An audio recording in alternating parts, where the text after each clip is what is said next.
নমস্কার বন্ধুরা, আজকে আমি বানাবো জলের ভাপে পুলি পিঠে। আমি আজকে নারকেল দিয়ে পুরটা দেবো না, আমি অন্য কিছু দিয়ে করব। আপনারা যদি ভিডিওটা শুরু থেকে শেষ পর্যন্ত দেখেন তাহলে বুঝতে পারবেন আমি কি দিয়ে পুরটা তৈরি করলাম বা কি দিয়ে আমি কিভাবে পিঠেটা তৈরি করলাম। আমার চ্যানেলে যদি প্রথম হয়ে থাকেন চ্যানেলটাকে প্রথমে সাবস্ক্রাইব করুন, বেল আইকনটা প্রেস করুন।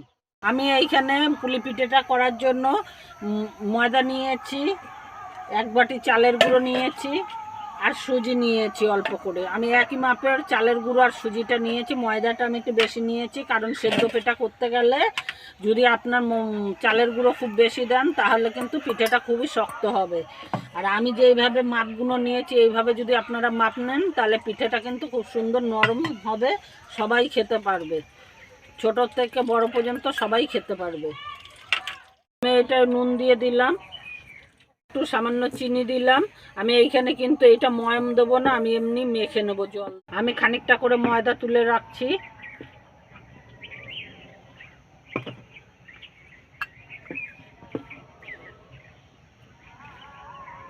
আমি একই মাপের দুটো তুলে রাখলাম ময়দাটা। আমি এইটাকে জল দিয়ে এরকম নর্মাল জল দিয়ে আমি মেখে নিচ্ছি। আমার এই আটা আর চালের গুঁড়োটা মাখা হয়ে গেছে। আমি এটাকে তুলে রাখছি একটা বাটির মধ্যে, তুলে আমি চাপা দিয়ে রাখছি। বাটি তুলে রেখেছিলাম আমি, তার থেকে একটা বাটি নামিয়ে নিলাম। আর এইখানে আমি একটু পালং শাক বেটে নিয়েছি, আমি এটা দিয়ে এটাকে মেখে নেব।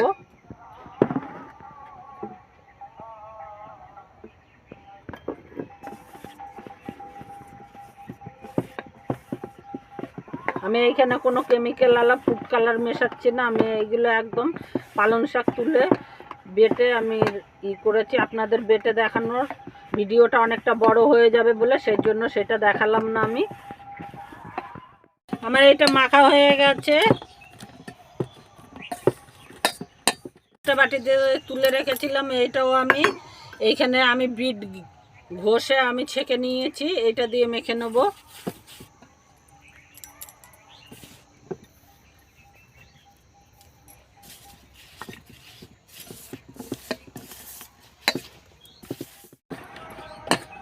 আমার এইটাও মাখা হয়ে গেছে, গাজর দিয়ে যে আমি মাখলাম এই জিনিসটা, আমি এবারে এটা রেখে দেবো। এটা আমি 10 টাকা প্যাকেটের 2 প্যাকেট সোয়াবিন গুঁড়ো করে নিয়েছি, গোটাটাই গুঁড়ো করে নিয়েছি, কারণ গুঁড়ো পাওয়া যায় না এখানে, সেজন্য আমি সোয়াবিনটা গুঁড়ো করে নিয়েছি। জ্বালিয়ে নিয়েছি, কড়াইটা আমি বসিয়ে দিলাম। এটা আমার গরম হয়ে গেছে, আমি এখানে একটু ঘি দিয়ে দিচ্ছি।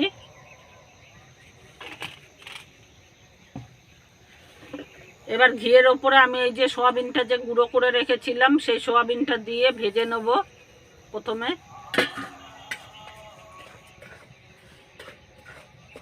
এইভাবে ক্ষীর তৈরি করলে দেখবেন নারকেলের ক্ষীর আর খেতে ভালো লাগবে না। এখানে আমি 500 মতন দুধ নিয়েছি। আমি এই সোয়াবিনটাকে ঘি দিয়ে সুন্দর করে লাল লাল করে ভেজে নিয়েছি। এবার আমি দুধটা দেবো।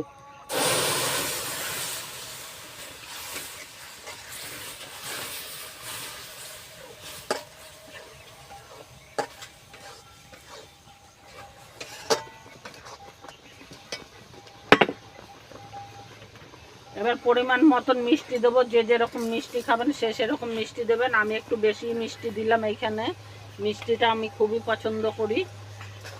আপনারা যদি অল্প মিষ্টি চান তাহলে অল্প মিষ্টি দিয়েই করতে পারেন। এটা খেজুরের গুড় দিয়েও তৈরি করতে পারেন। আমার কাছে আমার এই চ্যানেলটা যে আছে তারামণির রান্নাঘর, সেই চ্যানেলে যদি আপনারা থাকেন তাহলে কিন্তু সহজ সহজ রেসিপি ঘরে যা জিনিস থাকে সেই জিনিস দিয়ে আমি সহজেই যাতে আপনারা করে খেতে পারেন সেই সব আমি রেসিপিগুলো আপনাদের সঙ্গে শেয়ার করি। এতক আমি সোয়াবিনের পুর করলাম, আমি সেজন্য কিন্তু একটু নুন দিলাম। নুন দিলে সোয়াবিনের পুরের মধ্যে মিষ্টি জিনিসে যদি নুন দেওয়া যায় তাহলে মিষ্টিটা খুব কড়া হয়। আর আমার ভিডিওটা যে যেখান থেকে কাছে দূরের থেকে দেখছেন সবাই ভালো থাকবেন, আমার পাশে থাকবেন এইভাবেই। ক্ষীরটা তৈরি হয়ে গেছে, দেখুন এইরকম হবে ক্ষীরটা। কিন্তু দেখে মনে হচ্ছে না যে একদম হলো গিয়ে দুধের ছানার ক্ষীর। আপনারা এইভাবে করে একবার অবশ্যই ট্রাই করবেন। হয়তো মনে করবেন যে পাগলের মতন যা তা বানাই, কিন্তু না, আমার রেসিপিগুলো আপনারা ট্রাই করে দেখবেন, খেতে খুবই সুন্দর হয়। ক্ষীরটাকে নামিয়ে নিচ্ছি। পুরটা যে তৈরি করেছিলাম আমি এইভাবে নামিয়ে ঠান্ডা করে নেব একটু। আমার এখানে জায়গাটা কম বলে না আমি সব কিছু আপনাদের ভালোভাবে দেখাতে পারি না।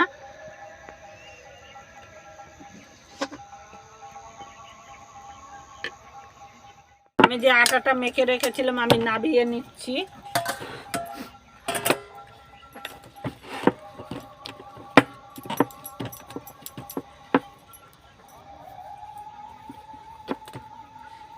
এরকম সাইজের আমি লেচি কেটে নেব সবগুলো। লেচিগুলো সব কেটে নিয়েছি, এবার আমি এটাকে বেলে নেব।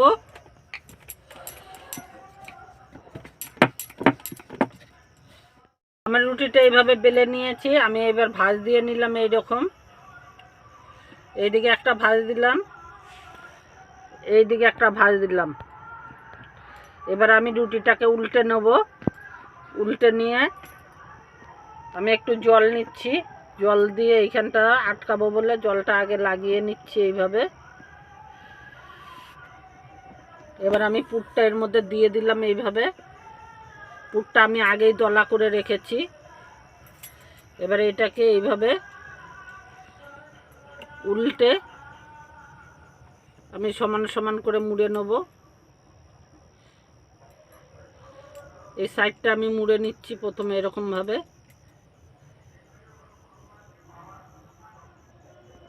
এভাবে মুড়ে নিচ্ছি। এবারে এটাকে এইরকমভাবে একটুখানি কুচির মতন করে নেব।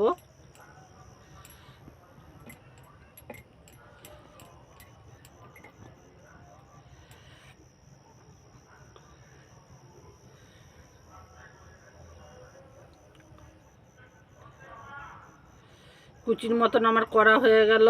এবার মুখটাকে যে রইল মুখটাকে আমি এইভাবে চেপে বন্ধ করে দিলাম।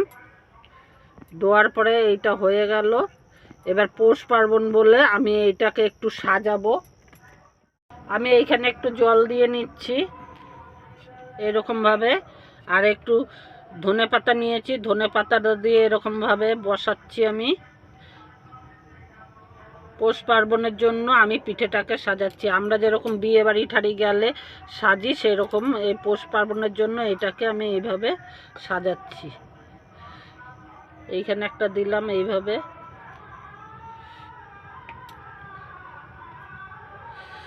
আমি এইখানে ওই যে গাজর দিয়ে যে লাল কালারের করেছিলাম সেটা দিয়ে আমি এইখানে করছি এইভাবে।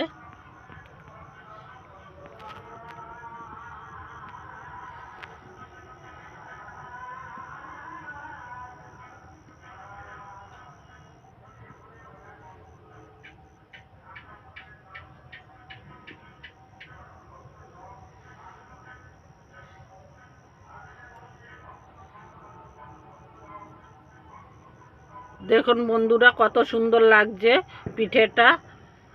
পৌষ পার্বণের দিন আমরা সবাই সবাইকে পিঠে দেওয়া নেওয়া করি। এরকমভাবে যদি আপনি একটা পিঠে তৈরি করে দেন কাউকে, আপনার খুব প্রশংসা করবে মানুষ। এইভাবে আমি পিঠেগুলো তৈরি করে নেব।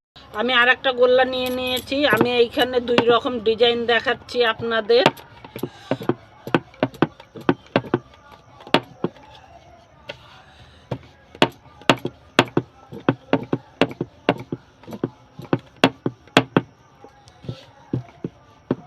এরকম গোল করে রুটিটাকে বেলে নিতে হবে প্রথমে।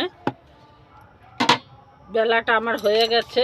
এবার আমি এরকম ভাঁজ দেবো শুরু করে, খুব মোটা করে ভাঁজ দিলে হবে না, এইরকমভাবে ভাঁজ দিতে হবে। আবার এইটাকে এই পাশে এইরকমভাবে ভাঁজ দিতে হবে। আবার এইটাকে এই পাশে ভাঁজ দিতে হবে। এরকম সিঙ্গারার মতন ভাঁজ দিয়ে নিতে হবে প্রথমে। ভাঁজ দিয়ে এবার আমি এই রুটিটাকে উল্টে নেব, উল্টো দিকে উল্টে নিয়ে এর মধ্যে আমি পুর দিয়ে দিচ্ছি। আর একটুখানি ইসের জন্য আমি জল লাগিয়ে নিচ্ছি যাতে ভালোভাবে লেগে যায়, না খুলে যায় এটার মধ্যে। এইভাবে তুলে একটার সাথে একটা মুখ জয়েন করে দিতে হবে। এরকম দেওয়ার পরে এইটাকে এই পাশের থেকে নিতে হবে, নিয়ে এরকম মাথাটাকে একসাথে আগে ভালো করে মোড়াতে হবে। তারপরে এই জায়গাগুলো যে এই যে সাইডটা এরকমভাবে মুড়ে দিতে হবে।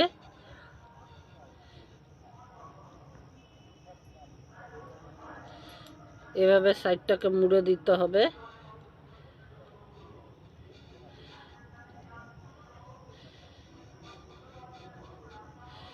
সাইডটা আমার মোড়া হয়ে গেছে,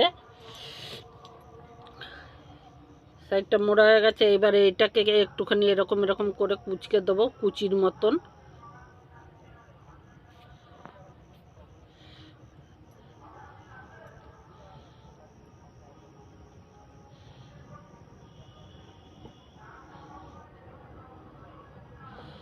এভাবে কুচির মতন 3-5টাই, দেখুন দেখতে কিন্তু কুচির মতনই লাগছে পুরো, কোনো ঝামেলা নেই। এরকম করে নেবেন, একটু দেখতে পিঠেটা অসাধারণ হবে। এবার আমি এইটাকে এই নিচে যে ভাঁজ দিয়েছিলাম সেটাকে এইভাবে তুলে নেব।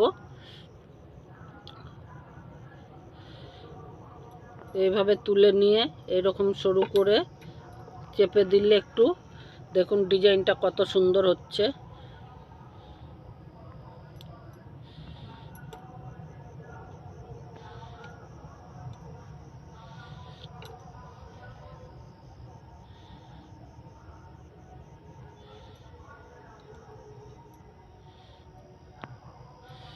দেখুন একটা ফুলের মতন হয়ে গেছে, খুব সুন্দর লাগছে দেখে।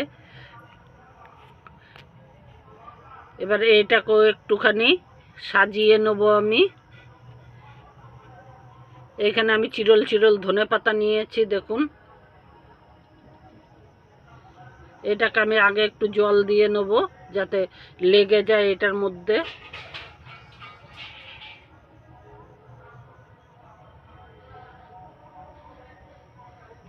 এভাবে লাগিয়ে দিলাম। আমি পাতাগুলো আগেই ঠিকঠাক করে রেখেছি, না হলে ভিডিওটা অনেক বড় হয়ে যাবে বলে আমি পাতাগুলো আগেই এইখানে তুলে রেখেছি যে লাগাবো বলে।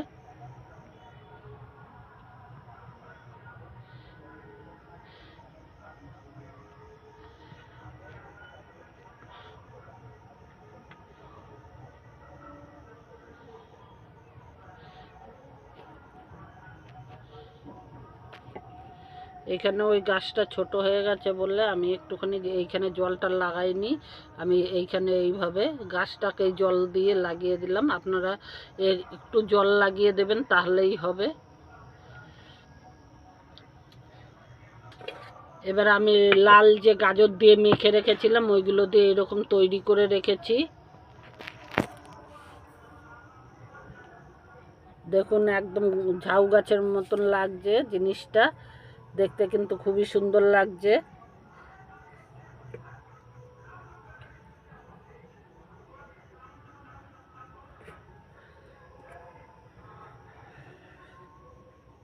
আমরা যেরকম বিয়ে বাড়িতে গেলে সাজুগুজু করি, সেই রকম পৌষ পার্বণ আসছে বলে আমি পিঠেটাকে সাজুগুজু করাচ্ছি। হয়ে গেল, এই হলো সাইডটা। এবার এর মাথায় একটা দেবো লাল।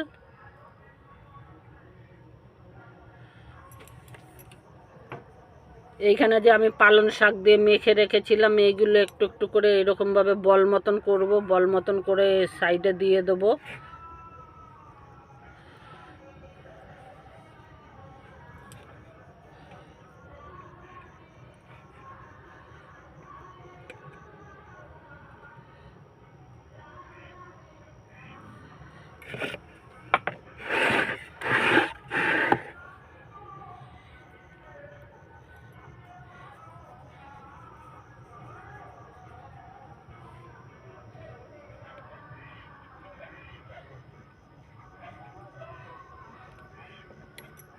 দেখুন পিঠেটা দেখতে কত সুন্দর লাগছে বন্ধুরা।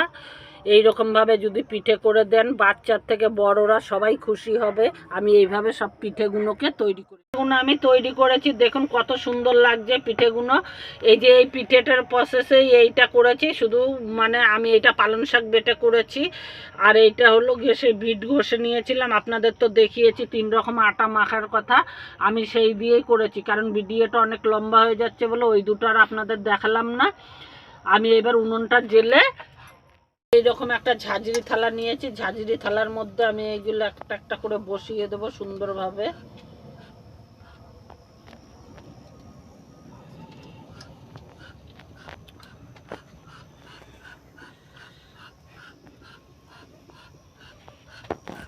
যাতে নষ্ট না হয় এইভাবে আমি সবগুলো বসিয়ে নেব আগে।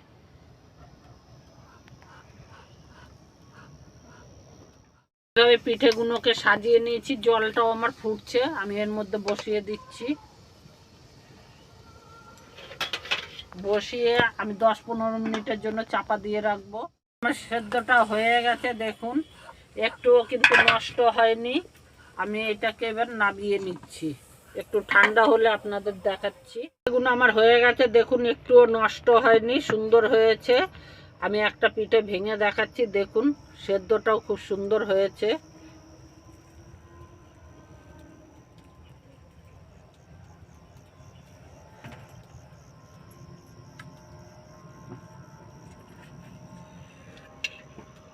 এইরকম সহজ সহজ রেসিপি পেতে আমার চ্যানেলটাকে সাবস্ক্রাইব করবেন, বন্ধুদের সঙ্গে অনেক শেয়ার করবেন, লাইক দেবেন। সবাই ভালো থাকবেন।